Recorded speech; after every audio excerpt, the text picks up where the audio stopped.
தாய் தமிழ் உறவுகளுக்கு வணக்கம். இந்தியா கூட்டணியிலிருந்து திமுக வெளியேறுகின்றது.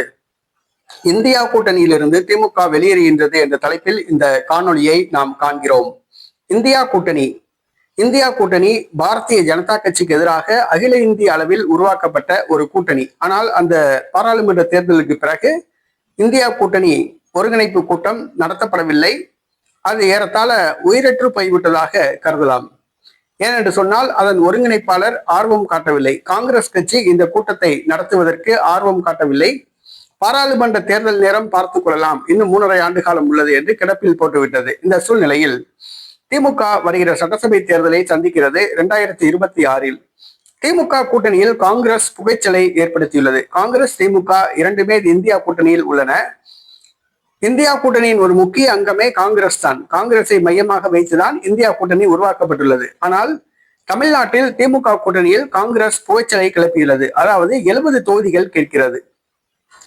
மேலும் அமைச்சர் பதவி கேட்கிறது, துணை முதலமைச்சர் பதவி கேட்கிறது, 5 ராஜ்யசபா எம்பிக்கள் பதவி கேட்கிறது. அப்பொழுதுதான் திமுகவுடன் சட்டசபை தேர்தலில் கூட்டணி என்று காங்கிரஸ் கூட்டணி பேச்சுவார்த்தையில் தெரிவித்துள்ளது.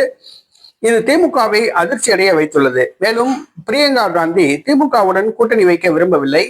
தமிழக வெற்றி கழகத்துடன் காங்கிரஸ் கூட்டணி வைத்தால் தமிழ்நாட்டில் ஆட்சி அதிகாரத்தில் பங்கு பெறலாம், கேரளாவில் மீண்டும் ஆட்சியை பிடிக்கலாம், புதுச்சேரியில் ஆட்சியை பிடிக்கலாம் என்று கணக்கு போடுகிறார். ஆகவே தமிழக வெற்றி கழகத்தை நோக்கி காங்கிரஸ் நடைபோட்டுக் கொண்டிருக்கிறது. காங்கிரஸ் தொண்டர்களும் தமிழக வெற்றி கழகத்துடன் தான் கூட்டணி வைக்க வேண்டும் என்று விரும்புகின்றனர். இந்த சூழ்நிலையில் திமுகவுக்கு தலைவலியாக அமைந்துள்ளது. இன்னும் தேர்தலுக்கு நாட்கள் குறைவாக உள்ளன.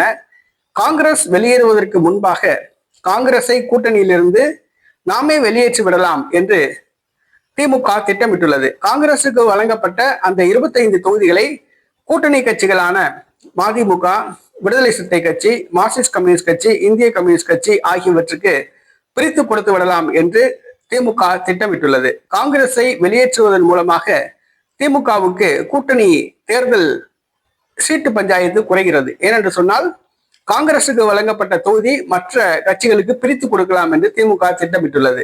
மேலும் காங்கிரஸை கூட்டணி வைத்தால் அது நமக்குத்தான் தலைவலி, காங்கிரஸால் எந்த ஒரு லாபமும் இல்லை என்று திமுக முடிவுக்கு வந்துள்ளது. ஏனென்று சொன்னால் காங்கிரசுக்கு தமிழ்நாட்டில் 1% வாக்கு வங்கி கூட கிடையாது. ஆக திமுக காங்கிரஸை வெளியேற்றிவிட்டு இந்தியா கூட்டணியில் தொடர்வது முறையல்ல. காங்கிரஸ் தான் இந்தியா கூட்டணியின் முக்கிய அங்கம். காங்கிரசுடன் கூட்டணி இல்லை என்று சொன்னால் இந்தியா கூட்டணியில் அங்கம் வகிப்பது முறையல்ல.